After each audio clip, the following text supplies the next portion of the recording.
Hello, everybody. Welcome to That's Football. I'm Mark Goldbridge, joined by Don Robbie. We're here to preview the weekend with win, lose or draw. Obviously, Robbie's beating me at the moment, but there might be some good news for me. But I think it's all about, we've got the England squad we're going to react to in a minute. Jordan Henderson and an England squad in 2025. God, I feel like I'm back in bloody Southgate 2018. But look, Tuchel's first squad, we'll react to that. The England squad. Just quickly rattling through it. Henderson, Pickford, Ramsdale, Trafford, 4 goalkeepers. Dan Burn, Colwill, Guehi, James, Konza, Lewis Skelly, Livramento, Kwanzaa, Walker, Kyle Walker, Bellingham, Eze, Jordan Henderson, Curtis Jones, Cole Palmer, Rice, Morgan Rogers, Jared Bowen, Foden, Gordon, Kane, Rashford, Solanke. Rashford. Yeah, I mean, the Rashford one, look, I'm going to start off with, you can have one, I'll have one. The one that I'm not happy with, we'll have one happy, one not unhappy. The one I'm not happy with is Jordan Henderson. I've got people messaging me on social media saying, man doesn't watch Eredivisie. I've just watched second place Eredivisie PSV get absolutely spanked over 2 legs by Arsenal. So don't be telling me the Eredivisie. 1 minute, I'm always. I didn't Ajax go out yesterday as well. Yeah, it's a bloody. Who did that? Was it Lazio or something like that? Athletic Bilbao. Yeah, I'm always being told that the Eredivisie is crap and Ten Hag's crap and all these players are the crap. And now I'm being told it's good because Jordan Henderson's in it. Bottom line is, you know, I want Tuchel to do well. I don't really care about the nationality thing, but Jordan Henderson in an England squad in 2008, in 2025 is a joke. Wharton at Palace, future. But what about Conor Gallagher? They're brilliant the other night. Is Conor Gallagher not in there? No. And so I don't actually like or get that one. Kyle Walker, I don't really like. But, no Conor Gallagher. But the Henderson one for me, That's crazy. And I also think Gibbs White should be in there some way, shape, or form. I can't understand how Gibbs White's not in there. Is it an injury or something that should be? I mean, how's he not in there? No. How's Phil Foden made it? Well, exactly. Seems to be names a game in, isn't it? And with Tuchel, I think Tuchel, you know, you look at Reece James, I understand that, whether it is controversial, but ex-Chelsea. Yeah, but that's why he's done it. I guess like Lewis Hall's injured, isn't he? Like I like Livramento being in there. Yeah. Miles Lewis Skelly, I'm so happy for him. You know what I mean? Wow. What I saw his mum the other night at the game. This is incredible. Like she's in not any rumors. You're not on dates with her, are you? No. But this is. Hey, incredible. You missed the Valentine's show the other week. You never know. Start some rumors. What are you trying to do to me, man? Shut up, man. You know what I mean, right? I mean, but they must be just like pinching themselves every day. You know what I mean? To be playing, starting for Arsenal, keeping out established players. He's keeping out Zinchenko. He's keeping out Calafiori, big money signing in the summer, right? And Kieran Tierney, 3 established left backs. He's keeping out. And he only came into that position due to an emergency because really a midfield player. And then now you're in the England squad. I mean, this is incredible. I mean, just goes to show, man, if you put that work in, and obviously there's a lot of luck involved and timing and everything like that, but he's really seized his opportunity. And I'm so happy for him. This is incredible for him to be in the squad. I think the only Arsenal player in the squad, actually. Yeah, obviously no. Oh no, Declan Rice is in there, of course. No Saka, but yeah, incredible for Miles Lewis Skelly. It was a lot of people saying that Ethan Nwaneri might have made the squad. And when I look I tell you what, I'd have gone Nwaneri over Rashford. Well, no, I don't disagree with the Rashford one because he's got experience as well. He has been playing a lot better with a smile on his face at Villa. But Phil Foden's lucky to get in that squad. I'll tell you that. He's lucky. He hasn't been playing well at all this season. I think from a Man United point of view, I'm over the moon that Rashford's in there because he's up for sale. So it's another, like, you know, he's in the England team, he's doing, you know, he's in the Champions League. It just puts him in the profile. But I do think he is lucky because I've seen him for every game for Villa, and he hasn't been bad, but he hasn't set the world on fire. You know, people are acting like he's prime Rashford. He hasn't scored a goal yet, but he's doing he's doing good. But I just think I agree. I think him being in the England squad's not a surprise, but it just shows you there really isn't, beyond Anthony Gordon, we haven't got a lot of wingers at the moment that are in form, which is why I think we've got Ethan Nwaneri. That's what I mean. Nwaneri, that's what I mean. Yeah, I think he could have got a shout, but Yeah. you know, maybe the next one. You know, I mean, he's still a very young player. So, and listen, the way with injuries and all that has been going with Arsenal, I'm glad he ain't in there, right? For some selfish reasons. Well, it's that time of year, isn't it? Champions League.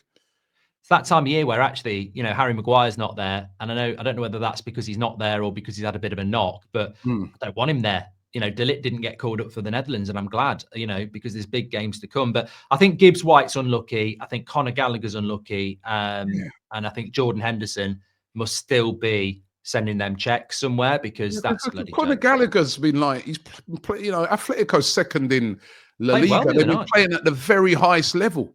He scored the other night. He's been excellent for a very demanding Simeone. It's a weird one.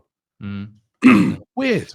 We're going to talk about Arsenal as well. They play Chelsea this weekend, but the real race is, as we were getting excited about last week, Robbie, it's the race for top 5. Man City against Brighton. Fulham play Spurs. They've still got a chance. Bournemouth playing Brentford. And obviously Chelsea going to Arsenal whilst Newcastle and Villa have a week off. So it's all to play for ahead of the international break. And we'll start at Arsenal because Chelsea, the leaders of the pack at the moment, they are in third. But it's all about the Champions League for you lot. So where are you sitting around the Premier League now? 15 points, 10 games to go. Is it just about solidifying that second place and focusing on the Champions League? Yeah, it is. And it's about finishing the season strongly, you know, and it's about making sure for me that we get at least second, right? Because obviously you've got to finish in the top 4. And you know, teams start to get really close to us if we keep slipping up. You know what I mean? Over the last 3 games, we've only taken 2 points, right? So chance here to put a real gap between us and Chelsea, you know, because if we beat them, you know, then we open up like a 9-point gap, I think it is, right? So it's and listen, you always want to beat Chelsea, right? As an Arsenal fan, you don't want to, you know, even if it means nothing. Right, in the league, you want to beat Chelsea. So for me, big game for Arsenal. Is a real sort of disappointing performance for me last week at Manchester United. You know what I mean? Yet again, we couldn't break down a low block, or something that we've seen all season, particularly since January when sort of all the forward players got injured. But maybe Chelsea, they'll come out a bit more, I feel. You know what I mean? They're more of an attacking team. I can't see, you know, Chelsea sitting in a deep block. And really, they need to get something out of the game. I think is a draw a great result for Chelsea? Not really. So I fancy Arsenal in this one. You know, lots of players rested during the week. We were 7-1 up against PSV, so we were able to rest loads and loads of players. So the players should be fresh, you know, just before an international break. A couple of those players should be feeling a bit good. I know we're going to touch on that. We should be feeling a bit good for themselves when you see some of the announcements around international squads. And yeah, I fancy Arsenal to win this. Yeah, I think it's one of them things, isn't it? Chelsea playing Thursday night football. That's going to have a big impact on the weekend. Tottenham and Man United all playing on Thursday as well, obviously Thursday, so they're playing Sunday. But yeah, I mean, look, just touching on Arsenal very quickly on the Champions League. Real Madrid coming up. It's a bit like United last night. We were just saying there, it keeps our seasons alive in relation to trophies. If Arsenal got knocked out, which they never were going to do against PSV, you know, you're fighting for second, which is not, you know, you're looking behind you instead of up. Same with United, keep it alive. And I genuinely think Arsenal, Real Madrid, it might not be the best game. It might not be the best game because Arsenal will need to defend well, but I think it might suit Arsenal where teams sort of open up a little bit and you can score goals. So, you know, I'm not going to say you're going to win it, but I think I wouldn't be writing them off maybe like I would have done 2 or 3 weeks ago. No, there's some people completely writing us off, giving us absolutely no chance, which I'm like, wow, you know what I mean? Arsenal do have a chance in that game. You know what I mean? We saw even Atletico, they defended really well. It went to penalties. It was, you know what I mean? People forget that. It's like it was a penalty shootout. So, you know, and Arsenal have been good in the Champions League. You know what I mean? Like they've come up against some good sides in the Champions League and beat them like PSG and teams like that. So it's going to be really tough. But like you said, it's something really to look forward to, really exciting for Arsenal fans to look forward to, you know, that game against Real Madrid. But in the meantime, got to do the business in the league and go into that game in some form. Go into that game scoring goals, firing. You know what I mean? Because we haven't been over the last few games. So I feel that the Chelsea game is important for Arsenal, just going into an international break to get back on track. We've got a good record against Chelsea over the last few seasons. You know, let's get a win. Let's get a win against Chelsea. I fancy us. Well, we're both going to go for a win for Arsenal in that. But before we start going into other games and talking about this Tuchel squad, let me just remind people that at the end of last week, it was 36-32 to Robbie with a 4-point lead. Last week, we sort of skimming through. Neither of us went with a Forest win against City. Neither of us went with a United draw against Arsenal. But we both went with Brighton to win, Palace to win, Liverpool to win. Neither of us got the Villa win at Brentford. I said draw, you said Brentford win. I did get the draw between Wolves and Everton. You fancied Everton, so that's 1 to me. Chelsea, Leicester, we both got right. Spurs and Bournemouth, we both got wrong. Spurs drawing that game. The Bournemouth let me down, man. They're 2-0 up and just going. You know, the goalkeeper in that game, I've said it a few times this week, right? The goalkeeper in the Sidemen game was better than him, than Kepa. He was terrible. Let Spurs back in, I'll tell you. That could cost them. West Ham, Newcastle. Yeah, you said West Ham. I said a draw, and Newcastle won. That was a good result for them. Yeah. And then we had a bonus game, which was Sidemen against YouTube All Stars. I did say YouTube All Stars. You said Sidemen. So I've actually made 2 points back there. So it's 40 to you, 38 to me. So I don't even know if you should get that because it was on a penalty shootout. It was a draw at the end of the game. Who was lifting the trophy? Who lifted the trophy? Yeah, all right. I get that. 2 points. We've got a bonus game this week. It's going to be the Carabao Cup. Of course, it's Liverpool against Newcastle. But let's stick with the race for top four. We've spoken about Chelsea. They're in third at the moment. But the battle for fourth at the moment really is between Manchester City and Brighton. This arguably game of the week, really. I still think Arsenal, well, the Carabao Cup final, to be fair. But Arsenal-Chelsea, I still think would be a good game. But City-Brighton, 3 o'clock on a Saturday afternoon. I think they're only separated by a point. I'll double check that, but you're right, I'll go first on this one then. I am going to go with the City win, and I don't know. I just can't get out of this routine of City will turn up at some point, and I did exactly the same last week. And Forest deserved to beat them. They don't look the same, but you know what? With Brighton, they really should go and win this game. But I just think Brighton, as soon as they start knocking on the door, and if they won this, they'd be above City, right on the tails of Chelsea. Massive game for Brighton, but I'm going to go with the City win. I just think City will. I can see a couple of goals for Haaland, maybe a 3-1 win, and they'll get the job done. I'd love them not to. I'd love Brighton to win, but I just think City. Yeah, I mean, no. If Brighton win this game, they can go above City.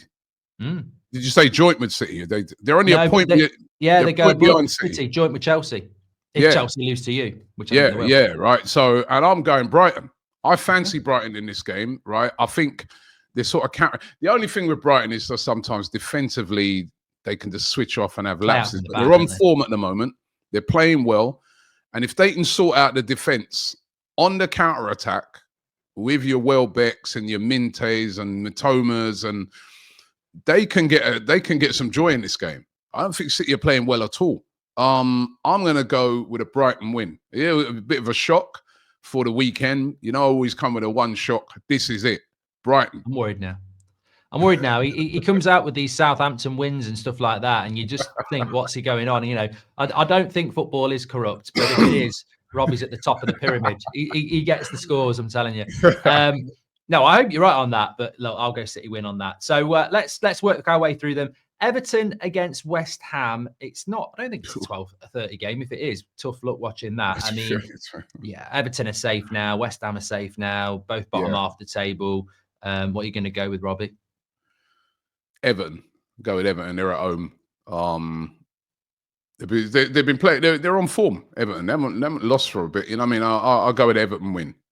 Both got the same points, 15th and 16th, 33 points, both safe. I'll go with a draw with that one. But to be honest with you, that's about as much interest as I've got in it. Draw wouldn't surprise me. This is quite a good one. I mean, after their result, I mean, look, we again, we spoke about Arsenal, we spoke about Man City, Brighton, Chelsea. Actually, I've disrespected Forest again. They're in third, not Chelsea. I forget about them all the time. They're 2 points ahead of Chelsea. They're 4 points behind the U. Yeah. They've got a bit of a gap on everyone else. And I actually think this game at Ipswich for them, if they go and win there, which I'm going to predict they will, that's another 3 points when everyone else either isn't playing or are playing difficult games. This almost could be the game that really just gives them that sort of cushion that it's looking more and more likely that they will get Champions League football, which is going to be incredible. Yeah, I can't see them slipping up in this game. You know what I mean? The only thing is right now, pressure starts to build on Forest. This is what it's going to be. And I'm sure, listen, at home, I think they're good with the pressure because they got them fans behind them. It's got momentum at home. It's a way in which you think to yourself, when a pressure, you know, because you can't afford a draw, can you? You know what I mean? You can't just go there and just park the bus. Or not that they park the bus against Ipswich, but you've got to go for it and get that win. But Ipswich are that bad. I think they will get the win. So for me, and Ipswich also under pressure to try and win the game, which suits Forest as well because they don't have to go gun-ho and just pick them off. So it's got to be a Forest win all day long. Yeah, okay, got that. Interesting one, this one. Not in the sense that I don't think anyone's going to watch it, but it's a tough one to call. Southampton against Wolves. 14 points. No one is going to watch it. Yeah, are you watching that? No. But I'm just wondering if you're going to go for one of your weird Southampton wins. Southampton against Wolves at Southampton. I mean, we've got to be getting to the point where they get relegated soon. I suppose maybe a couple more games and then that would be impossible for them. 14 points, so that's still 5 wins. They could do it with 10 games to go, I suppose. But yeah, Southampton at home to Wolves. Where are you going? I'm going to go Wolves. If you're Wolves, you've got to target a game like this and say, if we beat Southampton, we move away. You know, Ipswich got a tough game. Leicester losing every week. We beat Southampton. We're starting to look safe. So you've got to go. I mean, I know they ain't got no Cunha still, but I'm going to go for Wolves. Next game's interesting. Who did you go for? Yeah, sorry, Wolves. Yeah. You went Wolves. All right. Adjudicator, he's trying to catch me there. I said Southampton if they win. No, yeah, but definitely Wolves. Interesting with Bournemouth down in 9th now. I mean, that 2 points that they didn't get last week, extra points at Spurs, would have had them like 7th, but it's still, look, they're only 5 points off Chelsea. They're at home to Brentford, who've improved a lot away from home, Brentford. And I mean, the mad thing is if Brentford were to win, they're not going to get in the top 4 race, but they'd be like on the coattails of everybody. I feel that this is a must-win game for Bournemouth, and I am going to go with a Bournemouth win. Although Brentford, in their last 6 games, have won 3 and only lost 2. But away from home, I don't think they're as good as home. So I'll go Bournemouth. I'm going to go Bournemouth as well. Yeah, I'll go Bournemouth as well. They've got to bounce back after last week. Really disappointing for them to drop points after playing so well. Just 2 goalkeeper errors. Yeah. Into Sundays then. We've got, I've done Arsenal-Chelsea. Fulham against Spurs. Now, Fulham, people might sleep on Fulham a little bit. They've got 42 points. They're in 10th place. But if they were to win this, they'd go level with Villa, 2 points off Newcastle because neither of them play. And with everyone else sort of playing games, you'd expect to be not far off Man City or Brighton, depending on that. They'd still have an outside chance of Europe. I think I'd fancy them. Spurs will have put so much into that game on Thursday night, and they are also crap. So, but it's you first, mate. Sorry, I was going to go first again there. Yeah, listen, it's a chance for them if they don't, not necessarily Champions League, but definitely Europa League or Conference League, which would be good for Fulham. Both of those, right? And I think Fulham are a better team than Spurs, right? Spurs, you know, they're so open. Even an AZ game, I was watching some of that yesterday. If AZ had took their chances over the 2 legs, I'm not too sure Tottenham would have went through in that game. You know what I mean? We know Tottenham can attack well, but defensively, it's still wide open. Fulham are a well-organised team. I'm going to go for a Fulham win. If Fulham are home, Spurs have just had a tough game on a Thursday night. I'm going Fulham win. Yeah, I'm going Fulham win as well. Leicester against Manchester United, 7 o'clock on a Sunday. I don't know why these fixtures keep coming up again, but you know, crazy. Whatever. I actually couldn't give a toss. I did say if we beat Sociedad, I don't care what happens against Leicester, but I still think we will beat them because Leicester are crap. And I think for United, with it being an international break, it's a last game for a couple of weeks for everybody. I think they'll be buzzing off that. Might play with a bit more confidence. I'm going to go United to win it like 2-0 or something like that. So I'll go with the United win there. Yeah. United. By the way, some dodgy penalties last night. You know What what you I on mean? about? And, Which one? even on one of them, right? Your player had to like say to the referee, "Listen, he didn't touch me." Oh yeah, that wasn't. You got players refereeing the game for the bad ref. That's second one. Was it the first one? Come on, Mark, man. That was never. Their one. Yeah, you're right. No, right. not their one. Your one, right? I mean, they're never a penalty, man. That referee Theirs was dodgy as well, though. Yeah, he got the red card, right? That was. No, that was definitely a red card. Yeah, I mean, but but listen, could Van Nistelrooy show his future employees what they were missing? Could this be another shock of the weekend? No. They ain't beating Man United. Get him on Soccer Saturday. Leicester are crap, man. This is 100% Manchester United. Man United on a bit of form. I was impressed with them against us. Play really, really well. Defending, one of the things I've been criticising Amorim, not changing his tactics. He did against Arsenal, got it right. You guys were very unlucky not to win that game if it weren't for David Raya. And then comprehensive win, even though I'm going on about these penalties, but comprehensive win over Sociedad. I thought over both legs you were a much better team. And all of a sudden now is a bit of, and with Bruno in the team, I think it's going to be an easy win for Manchester United against Leicester. So United win. More of this. That last minute there is bringing tears to my eyes. United. No, but listen, right? It's me. I know I'll be slagging United when they've been poor, but when they play well, you got to big them up. You got to show them, respect. Those last couple of performances, pressurized games. You got Arsenal coming to town. You don't want to get spanked. Got injuries and that. Pull off a performance like that. Then you follow it up with what you did at Sociedad. You've got to say, like everybody, Bruno Fernandes in particular, everyone likes to get on this guy's case. I always say, I think he's a top quality player. It's not his fault that the team's not, as good as he is. Yeah. And he showed over the past couple of games how good he is. He's a quality player. Leicester don't have anybody nowhere near the quality of some of the players that Manchester United have had, despite the problems you've had. It should be an easy win. Leicester have been poor. I'll tell you what it is with Bruno, and watch him every week, is that in the first half yesterday, he's doing things he shouldn't be doing. And then he obviously gets told at half time, just trust your teammates and simplify your game. And he's brilliant. And I think sometimes he just wanders into this, I've got to do something ridiculous because, the team's not that good. Yeah. I do believe if you put him in a team like Arsenal, he'd be really good. I'm not saying he'd definitely start for Arsenal. Arsenal got good players, but I'm just saying if he played regularly with a better set of players, he wouldn't do the silly stuff as much. He would simplify. I think he'd be top class. Yeah, I think he'd be top class with better players. You know what I mean? I tell you surprised me last night with Casemiro. It's like, hey. Yeah, second half, he was brilliant. He didn't play well, man. Right, thinks it's bloody 2018. Well, so does bloody Thomas Tuchel with Jordan Henderson in the team. We'll talk about that in a minute, but we've got one more game to preview and points are up for this one. It's the Carabao Cup Final on Liverpool against Newcastle, sandwiched in between the Arsenal-Chelsea game and the Man United-Leicester game. First bit of silverware in England this season. Liverpool-Newcastle. I tell you what, Newcastle have surprised me. I know they haven't got Anthony Gordon and they haven't got Lewis Hall. Or Botman. And Liverpool are a little bit shaky, might have a bit of a hangover. I'm going to go with a Liverpool win, but I don't think it's going to be as one-sided as maybe I thought it was going to be a couple of weeks ago. I actually think it could even end up going extra time. Yeah, I mean, I'd love Newcastle to win. I really would. Liverpool a little bit rattled. Listen, it got outplayed in both games for me against PSG. The only thing is Newcastle, not PSG. If Newcastle had everybody, this is the thing. And coming off the back of what happened to Liverpool and that, I think they've got a good midfield, though, haven't they?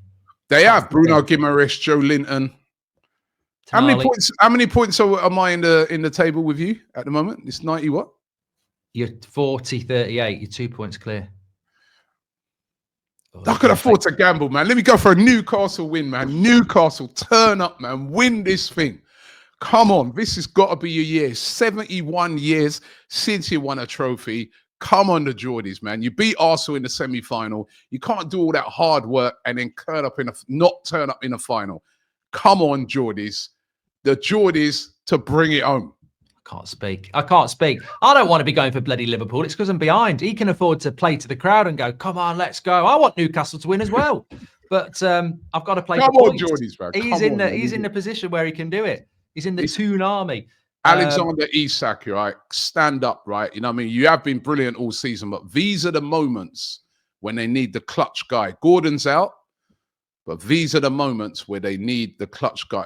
Newcastle, listen, and I'm saying this, but they could, like how they played against us, solid defensively, then bang, try and catch, Liverpool in a moment. You never know, Liverpool will be hurting, but from being knocked out of the Champions League, even though they're going to win the league. But I think they thought that they were going to do really well in it. I mean, remember, they were top of the Champions League group. They were the best team in the standings. They were the favourites to win the competition, and they're out. It's a shock to their system. Come on. This is a big chance for Newcastle. Played well against West Ham the other night, even though they were playing in second gear. Bruno Guimaraes, Joe Linton, Isak, very important players, and the defenders. But I'm going Newcastle, man. Shock. Doubling down on it. It's going to be interesting when we do this next week. See how it pans out. Well, there you go. Get your comments in below, everybody. Play, win, lose, or draw against us, and give us your thoughts on the England squad. It's all about the race for top 4 this weekend, 100%. Forget the relegation battle. Title's done. But we've watched the Champions League this week, and Villa are into the quarterfinals, and it just shows you whether you're a Forest, a Brighton, even a Fulham, a Bournemouth. You get in that Champions League, there's lots of money to be earned, and you know what? I think the Premier League's strong. I think Liverpool, PSG was a shock, but Villa, Arsenal, they're in the final 8, and I wouldn't be surprised if one of them makes it to the semis, and they're playing PSG in Madrid. So it's all to play for this weekend. Definitely. Thanks for coming on, Robbie, as always. And we'll be on DR Sports on Monday. Thanks, everyone, for watching. Have a good weekend.